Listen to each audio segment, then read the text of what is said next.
Hello, welcome to the Innovation and Diffusion podcast. Today we have a very amazing guest, Alexander Whalley. Welcome, Alexander. How are you? Very well. Thanks so much for having me. I called you Alexander, but I think I'll go ahead with Alex. Is that fine? Alex is great. Yeah, Alex is great. Thank you. Awesome. Thank you. So let me introduce you to our audience. Alex is a professor of economics at the University of Calgary and an invited researcher at JPAL and a lab economist at the Creative Destruction Lab.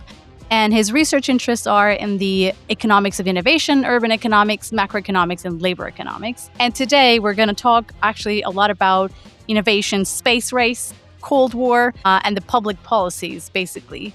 But before we go into research, let's start with you first, Alex. So what are the big picture questions or the main questions that you're after as a researcher?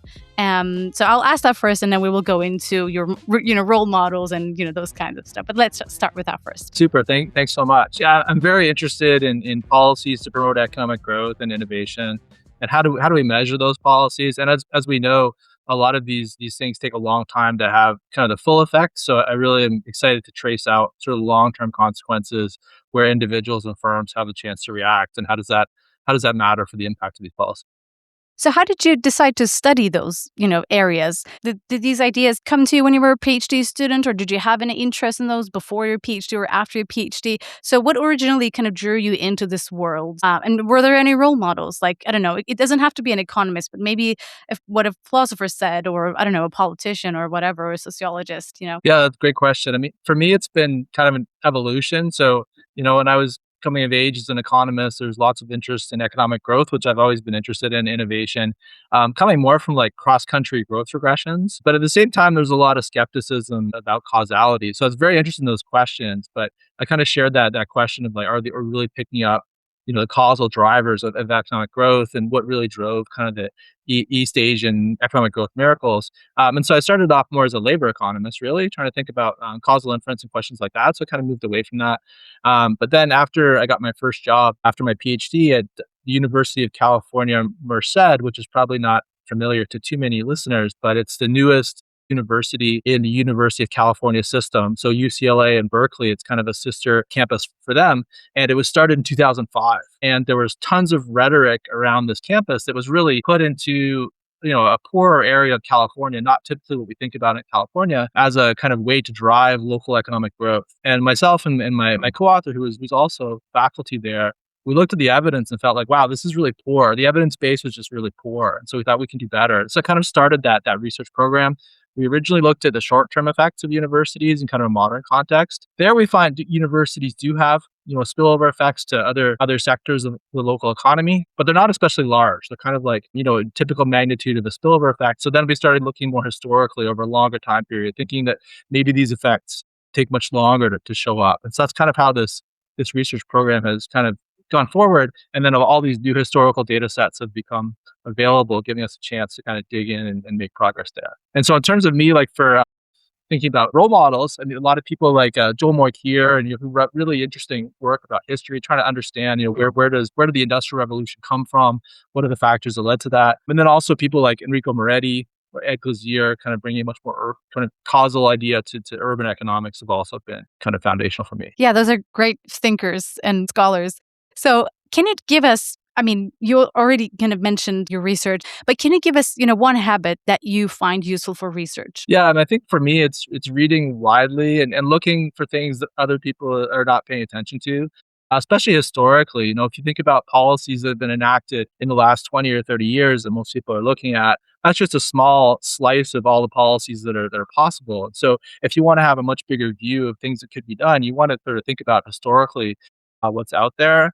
And one habit that I found really useful is like thinking about big moments, big changes, but looking at the right kind of granularity of information. I find that people who write historical studies, maybe like 30 or 40 years after the fact, have actually the best information. So people right at the moment, they don't kind of know what's going on. People writing today, you kind of lose all that really detailed kind of information, what's happening. And so people writing around that time period, right kind of 30 or 40 years after, a lot of times there you can just learn a ton. I see. I think that's a great way kind of to look into, what kind of things you can study, what you should study. And another thing, so is there a kind of you mentioned Joel Moykier, Enrico Moretti, but like, was there a specific, is there a kind of a specific paper in economics, or it doesn't have to be economics, but a book, a paper that you would recommend us to read. Yeah, I mean, there's a lot of fantastic work out there, and I think things like a lot of the work by Fabian Waldinger on German scientists has been great. Pierre Azoulay on kind of the superstar spillover. There's been all this kind of really interesting work to identify these kind of causal effects of policy of different things that happen in innovation sector. I think a recent paper that I really like is Lerner,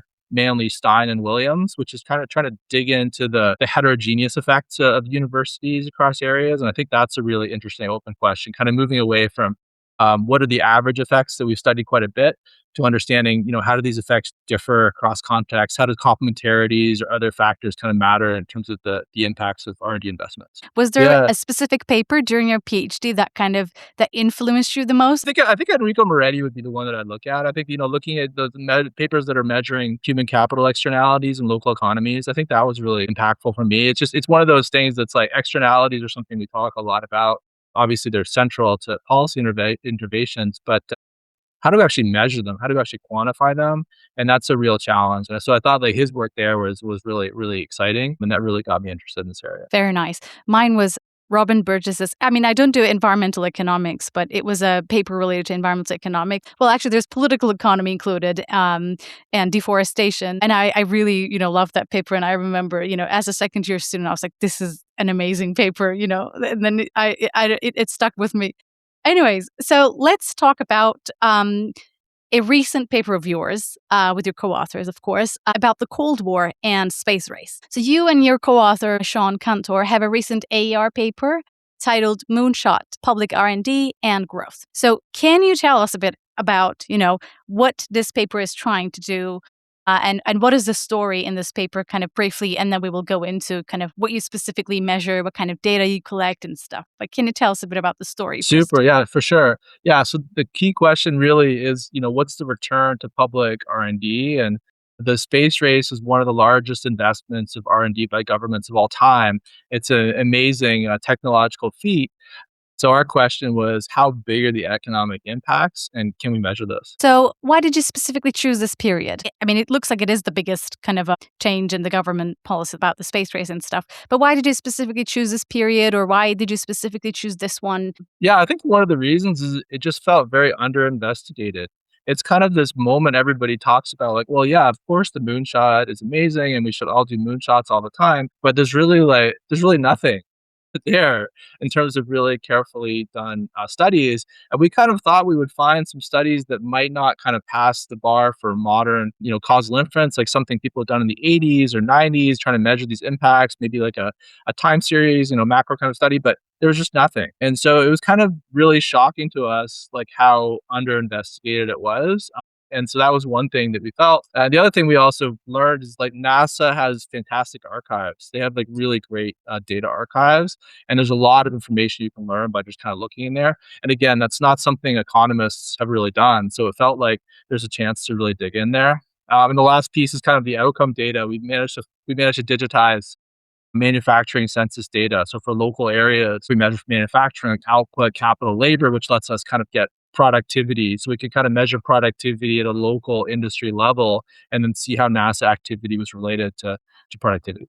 NASA's archives open to everyone, or did you have to get a specific permission to access those archives? Yeah, a lot of it is online. To be honest, they have like a NASA history website and they just have a ton of information. There is other stuff that we haven't gone into that's offline. It's a little bit decentralized. NASA has a lot of different branches, and so the archival records are kind of stored in those places. So for example, like the Jet Propulsion Lab at Caltech has its own archive, and in there they have lots of things, I think, like about procurement contracts and things like that, which we haven't got into at all. But I think there's a lot of opportunities for economists to dig in there because the archives are very well stored.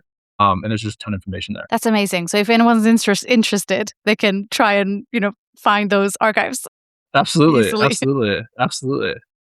Yeah. So And that's another thing I've learned too. Sometimes, you go into the archives, a lot of times you go in for one thing and you find something totally different. One time we went to the National Agricultural Library, again, not like a typical destination of, a ton of economists, but, they let us go kind of back in the stacks. It's like 7 floors tall and you can just kind of walk around and see all these ancient agricultural studies from the United States. And it's just fascinating material. And you kind of feel, as someone interested in history, you kind of owe it to that generation of people. Like the people who collected the data in 1880s, 1890s, 1900, they couldn't do the analysis we can do today. So you almost feel like a kind of like a moral obligation to learn as much as possible from others. I think that's a great motto, I would say. So I think you told a little bit of us, about the data, the manufacturing data sets and the NASA. But what is the effect of the policy on growth? Can you tell us a bit about the identification? Because you also mentioned in the beginning that you care about causality. So how do you construct the identification here, and what are the outcomes that you look at in this paper? Yeah, super. Thank you so much. I mean, that was one of the advantages from a research design perspective is kind of the kickoff of the space race is not driven by economic potential. It's not driven by economic actions. It's driven by geopolitical rivalry. So the kind of the after the Second World War, basically what happens is the Soviet Union and the United States both kind of get part of the German space program. So Werner von Braun goes to the United States. The Russians also obtain quite a bit there. So kind of the foundational pieces of rocket technology are in both countries. And there's a lot of tension during the Cold War. Getting into space was a big deal because there's obviously the Iron Curtain across Europe. But the idea was if you're in space, you can see over the Iron Curtain. You can see down, you can see what the other side has. So you can see what missiles are being developed and all that kind of stuff. So it's kind of a real advantage to be able to see what the other side is doing if they can't see what you're doing. So there's definitely a big race to get into space. And the key event is the launch of the Sputnik satellite in 1957. That really kicks off the space race.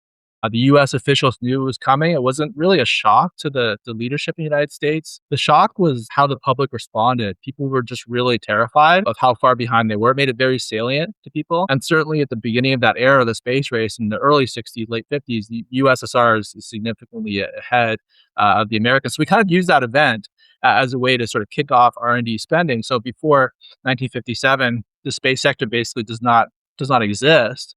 And then in 1957, you get this launch of Sputnik, and then all of a sudden there's this kind of windfall expenditure of R&D. The challenge econometrically is to sort of measure, which areas are going to get that funding. And so what we do is we go back and look at the patent data, and we try to figure out which areas are predisposed, kind of have the building blocks of space technology already before it's called space technology. One concern is that it's very much a race, and so the U.S. government is kind of harvesting the best available technologies. And so we try to find a way to measure those technologies in a way that doesn't really reflect their potential. So what we do is we use the CIA. The CIA is basically investigating Soviet space capabilities. We use their definition of technology they use in those reports to apply to U.S. patents. So we kind of define them based upon what the CIA thought space technology was, and we measure them in different locations there. So that's really the key idea is you get this windfall shock. Some places are predisposed to space, some are not. And then we get this big expansion of R&D in some places versus other places. I see. I mean, yeah, we forgot to mention the CIA data. I mean, when we were talking about the manufacturing and in NASA, that is also amazing. I think when you look at those, such papers, being published in top journals, I think the data collection there, it's just amazing, and yours as well. I think that probably required some permission and some time to kind of maybe digitize and see, what's going on exactly, in the. Yeah, it took some luck as well, to be honest. It's just kind of looking around for stuff. It's kind of being aware of the historical context, like who is paying attention to this, what kind of data, what kind of information would be collected. And then where might it be? And I think like what's happened with NASA is people are interested in NASA, they're interested in space.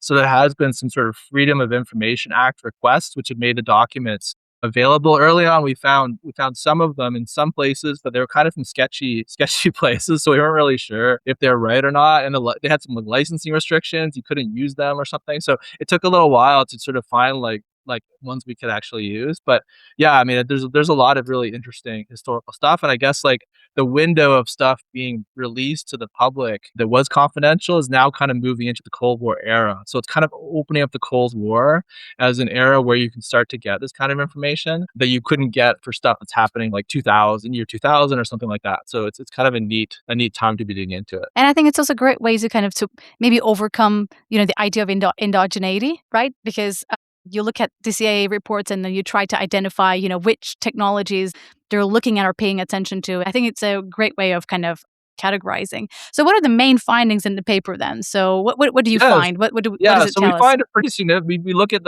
these sectors that have this windfall of R&D. We see they expand pretty significantly. So we see output increases, we see employment increases, capital stock increases. So they get bigger. And that's sort of like pretty consistent over time. So the kind of short run and long-term effects are kind of similar. This multiplier effect is pretty similar. What we don't find, which we thought we would find, is productivity effects. We really just don't find much on productivity, which is really surprised us. But that was really going back, really pushing back what we expected to see. So yeah, the sectors get bigger. The multiplier effects are not that big, so we can think about the literature on kind of government spending, what the multiplier effects are. Ours are like 0.3 or 0.4, and so they're kind of in line with some of the literature on kind of like the defense multiplier effect.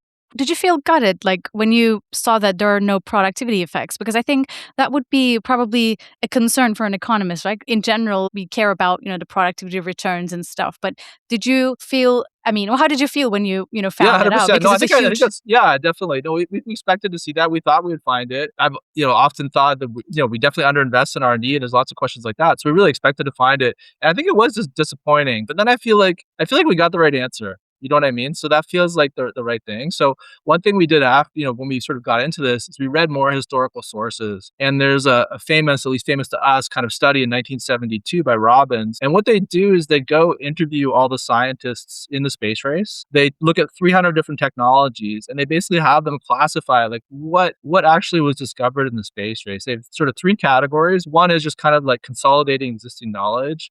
The second one is like accelerating knowledge. And the third is a brand new technology.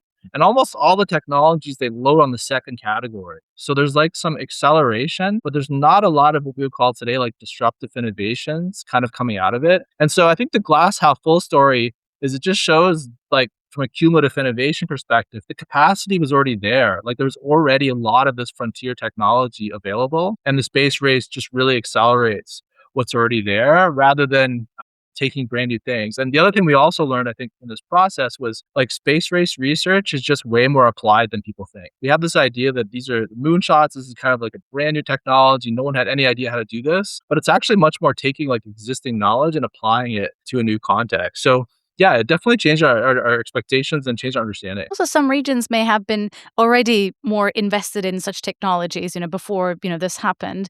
And do you see any regional concentration in terms of the effect, or do you see that it's kind of having a spillover effect across regions or cities? Yeah, we find that it basically stays where it goes. Like it's sort of like it stays fairly localized. We don't find that it really spills over so much, which again kind of fits with the story that it's not really productivity or ideas diffusing as much.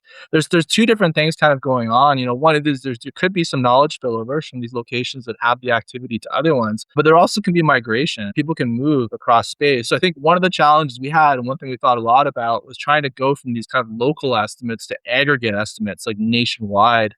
And that's really what, at the end of the day, that's kind of what we're thinking about with a lot of these large scale kind of R&D programs is what's the overall effect on economic growth? What's the macro effect on the economy? And so going to the micro regional level, you kind of gain from the causal inference perspective, but you sometimes lose that you're picking up something else if you kind of have this business stealing or talent stealing across space. But we don't really find too much of that. It seems like those effects sort of offset each other. I see. And based on, your explanations, so I think the natural question is, then was this moonshot, was this policy really that remarkable? I mean, at the beginning you said, oh, we should have so many, we should have multiple moonshots. Maybe, that's people's reaction, or maybe politicians, or maybe some other economist reaction.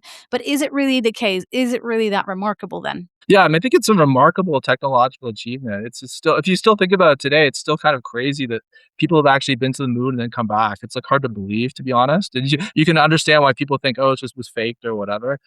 But I think from an economic perspective, if you're looking at kind of these economic spillover effects, we just don't find it. So we would say that the value of the mission funding should be thinking about how important is completing that mission. If you really value going to space and coming back, okay, that makes sense. But if you're really thinking about all these spillover effects, maybe not so much. And I think a lot of it does go back to this very applied nature. I think mission policy a lot of times is quite applied. It's like taking a certain technology and applying it to a specific context or specific challenge.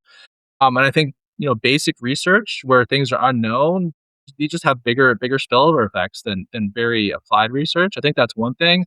I think another question is this is going to very big, large companies. So if we think about dynamism, and these kind of factors being really important, like startups and things like that, the space race is kind of going the other way. It's like working with these large incumbents. And so that might be another thing. So I think, going forward, I think one of the challenges for the literature is to kind of learn from all these different case studies that might, really capture a particular episode or a particular event really well. But how do we put them all together? And what did we learn? Some other stuff that I have worked on before this in 2019, a JP paper is on agriculture and looking at the spillover effects from government R&D in agriculture. And there we do find that. We do find productivity impacts. So the R&D in agriculture tends to be much more basic in the early 20th century. It's also an area where intellectual property rights are super weak in that time period. So you can't basically patent any kind of new variety of crop.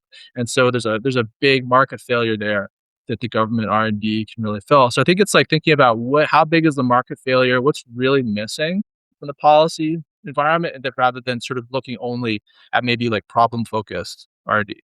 I see. And so then, I don't know if I'm reiterating the question, but if we had someone saying that we should have this new Sputnik moment, big targeted government investments to jumpstart growth, would you think twice, or would you say, yes, we should go ahead? Yeah, I think overall, I think twice a little bit, but I think one of the big challenges, really, to be honest, is the underinvestment in R&D, and sometimes these geopolitical challenges, they motivate those big investments in a way that typical politics really doesn't. So there's on one hand you get a lot more R&D, but on the other hand, I'm not sure that mission focused R&D is the best way to go, and I also am a little skeptical of government R&D that's heavily applied. Especially we see more and more kind of government research programs that are really focused on kind of like the end user and how do you use knowledge. I'm not sure that academic researchers are best placed to do that. I mean, I think a private sector firm who's actually talking to the customers, actually thinking about how do you implement something low cost, they might be way better positioned to do like very applied R&D uh, than a government or academic researcher. I see. And maybe last question about research. When I say research, I mean for this paper. After working on this for a while, was there kind of a surprising moment that you remember as like, oh, I will never forget about this, about this project because it was kind of a surprising result? That doesn't have to be a result, but like during the process, was there something that you struggled with or you were surprised with, happy with? Yeah, I mean, I think it's like finding data. I think the first time we sent the paper out, we got rejected, and the reviewers were pushing back on the causal identification because we kind of just took the space race. Okay, we'll just use this, and then we started thinking more about, well, there's got to be like some more government, like CIA type sources that kind of talk about this technology or something we can learn. And then we managed to find these CIA reports. And it's kind of like you had that vision in your mind that these things could exist, but whether they actually exist or whether you can find them is like a totally different story. How did you come up with that idea to, I think say? yeah, I don't know. I mean, it's hard to back it out, but I think it was kind of like, I think for the research identification, there's a lot of value of really understanding institutional context. Like it feels like for most situations, if you really understand the institutional quirks and the details of how things are implemented, you can make progress. And so it was kind of like trying to think more about, okay, who would know more about space technology at a time period? What were the Russians doing that was different than what the Americans were doing? And then just trying to digging into that and be able to find that information. I see. So, I mean, we talked about the the regional kind of differences just a very little bit, but I mean, there is also another paper of yours about the geography of innovation, and your co-author is Mike Andrews from UMBC. We tend to think that certain areas were always innovative. Was this really the case for the US? How does the geography of innovation change over time? What do you find in that paper? Yeah, it's another example of kind of surprising findings for us that were different than we expected. So the kind of starting point was thinking about Enrico Moretti's new geography of jobs. And he really talks about, areas like Silicon Valley and tech hubs becoming increasingly dominant. It's kind of, you move from, let's say, 1980 or 1990 to today. It just seems like these areas are kind of taking a bigger share of the innovation marketplace. And so we were really curious about looking at that over a longer time period. So most patent data sets in the United States, they started in the mid-1970s. That's kind of the record we have is the 1970s. But now we have patent data that's geocoded going much further back. So we went back to 1860s, so right after the Civil War. What we expected to see really was just taking that current like increase in concentration, like fewer and fewer areas kind of taking over. We thought that would just kind of track back historically, and we kind of go back historically and find that, oh yeah, it was much more dispersed, like everywhere is doing innovation historically, but that's not what we found at all. So, we found that when you go back to like before 1990, really, but between 1860 and 1890, it's the opposite pattern. It's like innovation is becoming more and more dispersed. And actually, it's only fairly recently you kind of get this increase in innovation concentration. So it was another example of like, yeah, just being really surprised by the findings. Do we know the reasons, though? No, I don't think so. I don't think so. I would say I don't know the reasons, but it's interesting to think more about. And so we looked at some things like the changing the dominance of top places and the role of things like corporate innovation, but I don't think we have a clear answer. One thing that's definitely true with innovation is that like it doesn't happen in that many places. It's really dominated by a few places. So the kind of places that are in the top 1%, like these really leading innovation locations, they really kind of dominate its aggregate trajectory. So what they do really does determine the overall pattern. But I don't think we really know. Yeah, I don't think we know. Maybe that would go into some research gaps that we still need an answer to. Absolutely. Right. Yes. Yeah, absolutely. Because we go back to 1860s, the level of concentration is kind of similar to today, but then from about 1860 to about 1980 or 1990, it just declined. So it's like, why did that change so much? Yeah, I'm not sure we really know. Yeah, I think, I mean, at least, that tells us that we need some more research on that. So maybe because I mentioned this, could you tell us, what you're currently working on, or what are the kind of questions that we still need an answer to, in your opinion? Yeah, so for me, I'm really interested in kind of heterogeneous going returns to R&D. Like, we see, there's all these different features. It's not just like Silicon Valley is a great place to do innovation only because Stanford is there. It seems like there's a number of other factors that play at the same time. You also have a VC sector. You also have great climate. You can look at other places like Chicago that also has world-class, research universities, and you just don't see an innovation cluster there in the same way. So how do we understand these different factors, and how do things like entrepreneurship relate to basic research? So we're really trying to work a lot more looking at trying to understand heterogeneous returns to R&D, looking again at the US context where you get this big change in the number of researchers, basically by scientists trying to avoid Vietnam draft service in the late 1960s, and then trying to see how does that differ across cities depending on kind of the quality of entrepreneurs, the dynamism of the economy, the type of research they're doing. And can we start to think about these heterogeneous returns to R&D? And I think that would also be really useful from a policy perspective if we want to think about where should we invest in R&D, and then also what other complementary policies should we pursue. I mean, if we increase, moving highly skilled people into entrepreneurship, does that increase the rate of return to public R&D? And so you kind of get these policies that fit together that I think would be really useful to understand. That sounds great. And finally, before we finish the research part, I'd like to mention the virtual seminar on innovation and economic growth. So if you go to Alex's website, you would see that there are virtual seminars, especially on economics of innovation. So if anyone is interested, they can find it on your website. So let's switch to cheesy questions. Let's start with this. So if you had not become an economist in a parallel universe, what career path would you choose and why? Yeah, so I've thought about this a little bit, and I think that I've said this to people, and they're really surprised by what I say, but I think I'd like to be a bus driver because I kind of Okay. I like the routine aspect of kind of getting to see like a neighborhood change and kind of having the same route over and over again, and kind of seeing things evolve and seeing how things change. That feels really like appealing to me. So I'm not sure you've had that response from other people, but yeah, that's one thought. I've had footballer, I've had therapist. Yeah, I've never had bus driver. But do you like driving then?